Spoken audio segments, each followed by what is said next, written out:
So, hello guys. Welcome to the demo of Whisper Mountain Outbreak.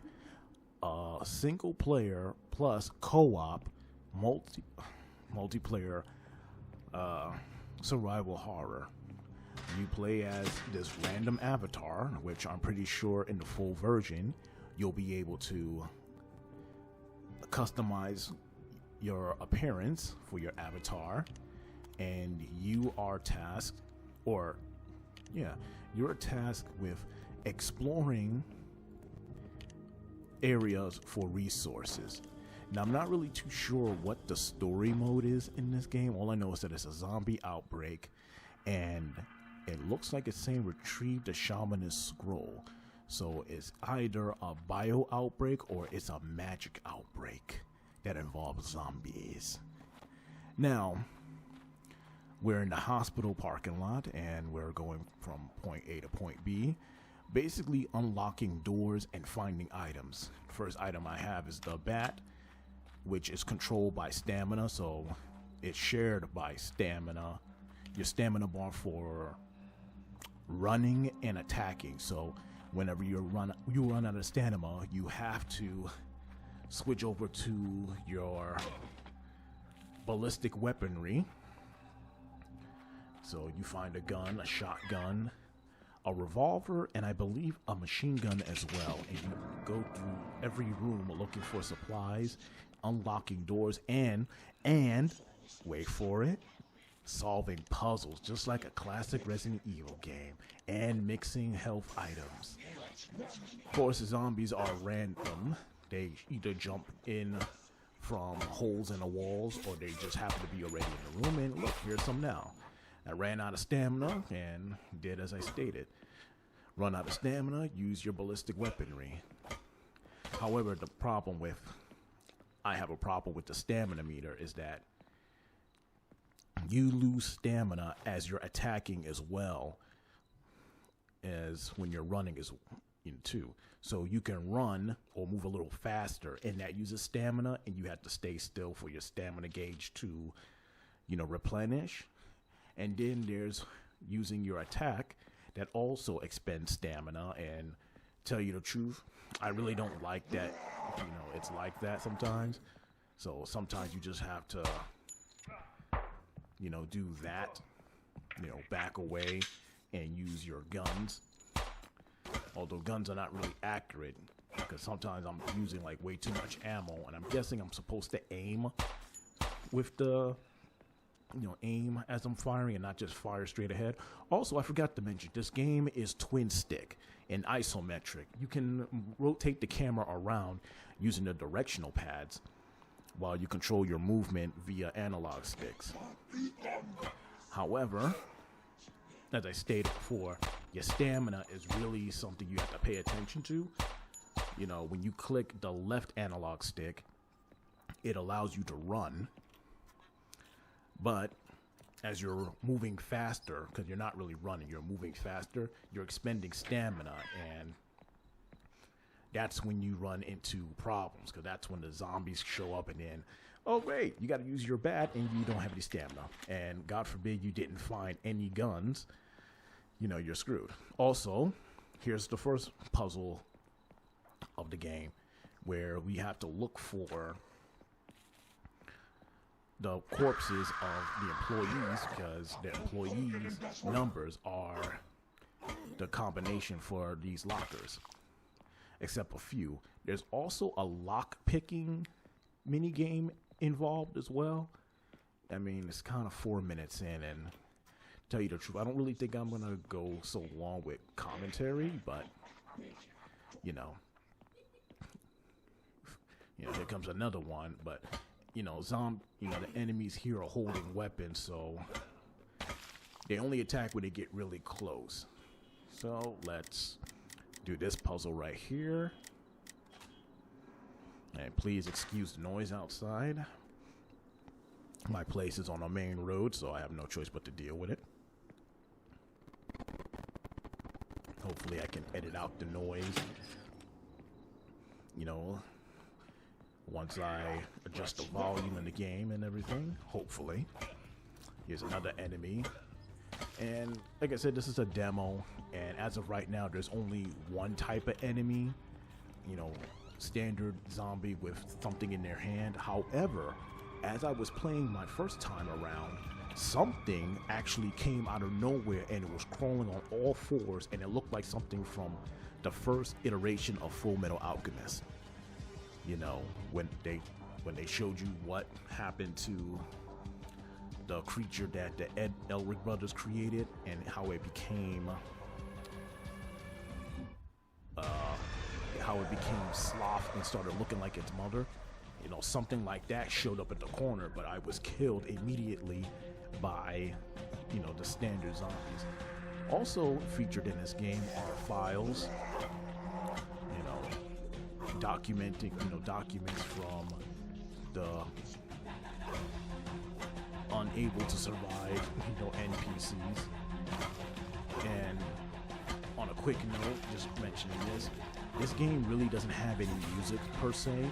However, sometimes when a swarm, when a horde is showing up, you'll hear like a dun dun dun dun, and then the vocals will come in, and once the female vocalist stops, you know, singing, then you hear a shriek, and then a whole bunch of zombies start showing up, and you know, that's your R's.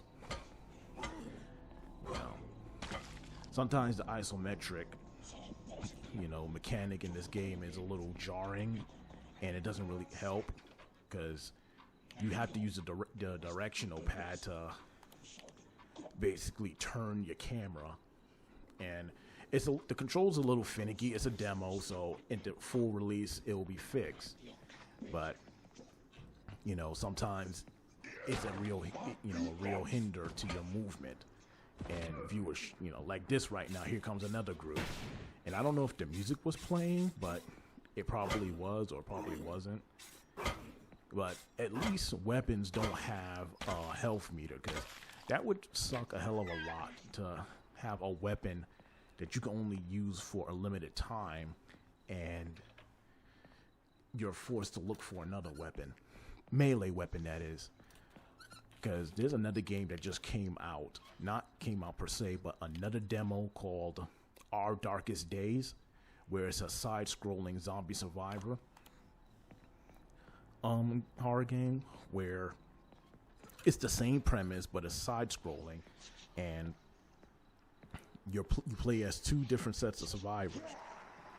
With one where they both have to rest whenever the chance they have, and the one that's not resting goes and scavenges for materials, and your weapons have limited use, which sucks because one, a crowbar doesn't just bend out of shape as you're using it, you know, unless you're using it to break open doors, then it loses its shape. But if you're using it as a means of attacking an enemy, it shouldn't be bending. But that game basically has, you know, outbreak physics. Well, Resident Evil outbreak physics. So every melee weapon is not forever. Also, with that game, you have to find materials to repair your gun, well, repair the guns in order to use them. But if your character fails or dies in their mission, it affects the other character that was left behind. And just like Fear and Hunger and Darkest Dungeon, the characters experience, you know, mental issues, psychological issues, and they also get hungry, and they also get angry as well. And here's that other minigame with the lockpicking. You know, I'll make a video on it eventually if I didn't already uninstall it off my computer, but you know, that game is pretty hard and is meant to be played with 2 players, but I don't think that game is multiplayer. But hopefully the developers of that game, you know, fix those issues. But yeah, so this game also has a lock-picking minigame. Basically, you have to pick the lock. Basically, what you're doing is you're bouncing the cylinder up, and then you're pressing the action button to stop the cylinder in the middle at the line, so that the gold cylinder falls down all the way without the silver cylinder that is connected to. and that's how you unlock the locks in this game. But it's pretty hard when zombies are attacking you at the same time, because also you can't pause this game and,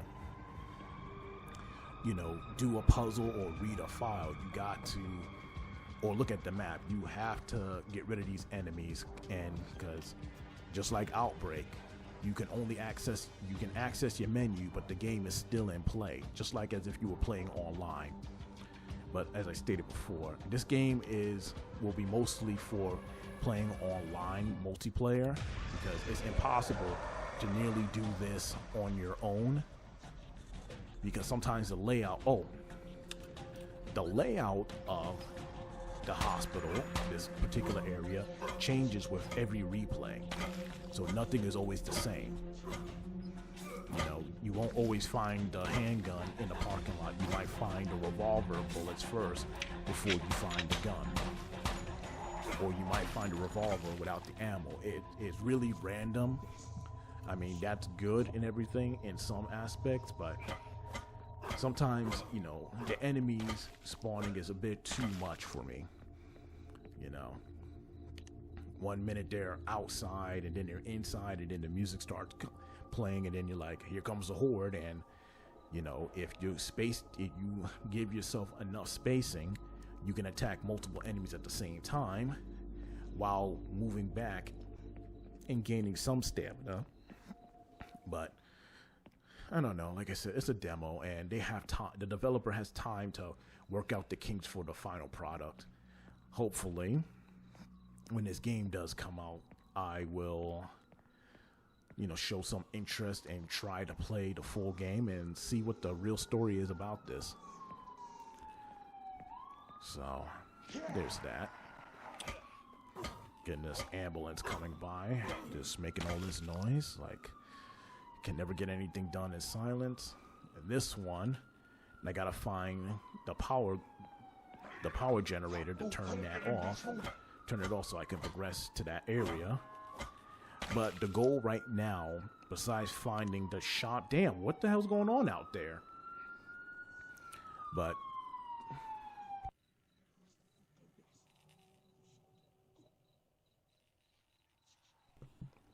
to figure out where these gems are, so we can open up this little, you know, courtyard area, which is not even a good idea, because most of your is a whole horde of enemies there, and the minute you open it, you get swarmed out. And that's kind of what I don't really like about this demo so far, because there's already so many enemies right now, you know, popping in and out of the map and showing up whenever the music starts playing. To have an area in the courtyard that's just, hey, just zombies galore, and you need to get to the other side, and you're running out of stamina, that doesn't help, because you can't really sneak past enemies in this game. You know, you have to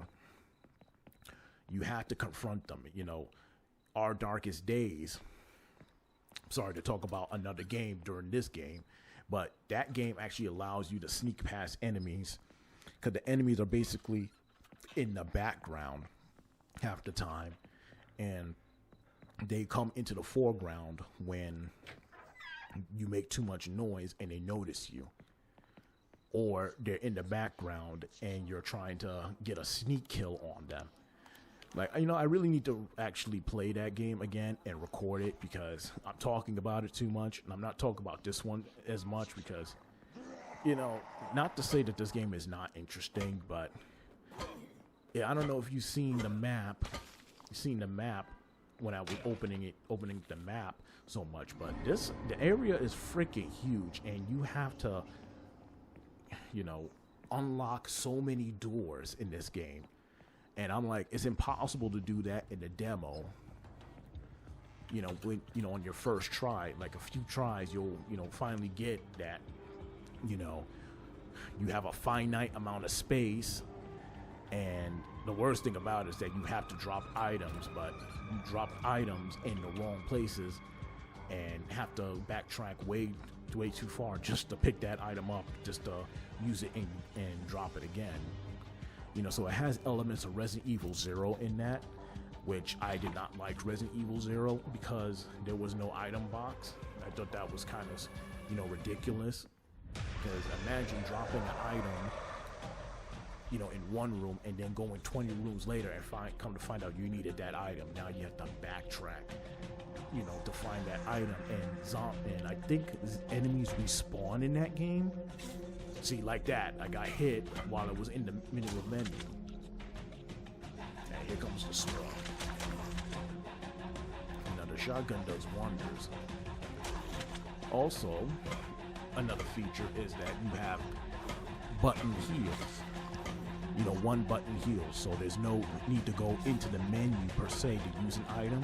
You can just use the item via the button prompt on the screen. Of course, the timer's there to see how long it takes you to beat the scenario, but you know, after all, again, look at all of these enemies showing up, and I have no stamina once again. You know, there are also times where you could run out of bullets because of, you know, the frequent enemies popping up and all this other stuff. And basically now all I have to do is get this key and unlock this hallway door and pick up the submachine gun ammo, which I didn't because I didn't find the submachine gun. Of course, the submachine gun takes too much ammo to use. And didn't find a revolver. Like I said, you have limited space. You have like 8 item slots, and most of those are for key items and bullets. You know, you can pick up the shotgun and the handgun if you find them, but you know, your ammo is limited, so you wind up picking up both of them just in case you run out of one or the other. Because again, you do run out of stamina as you move when you're moving faster at the click of the left stick, and whenever you swing your melee weapon, which is quite durable, unlike our Darkest Days.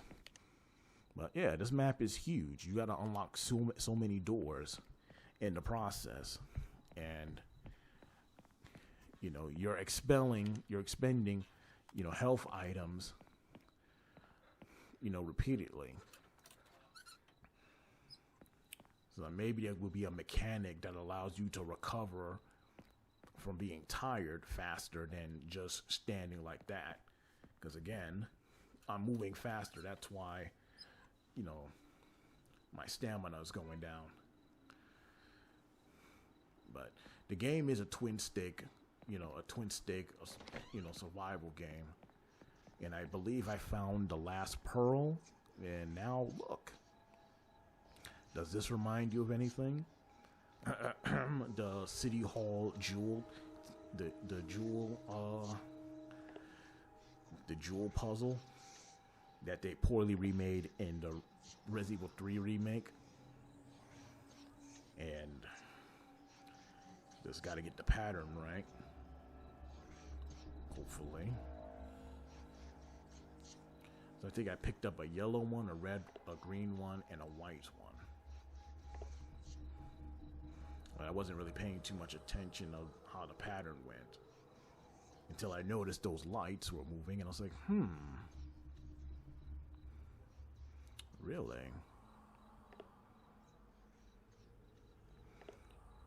But it was hard navigating. It was a little difficult seeing and navigating this, so here's the problem.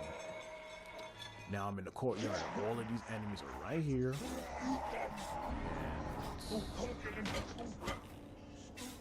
Yep, look at that. Half heal and then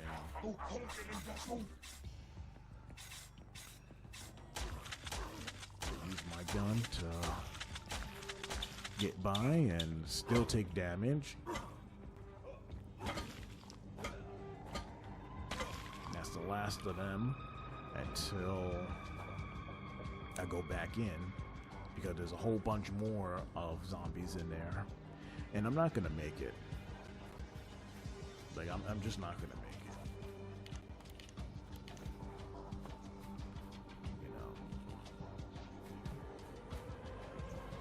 Of course, there's some, you know, some environmental hazards that I could use, but when your aim sucks,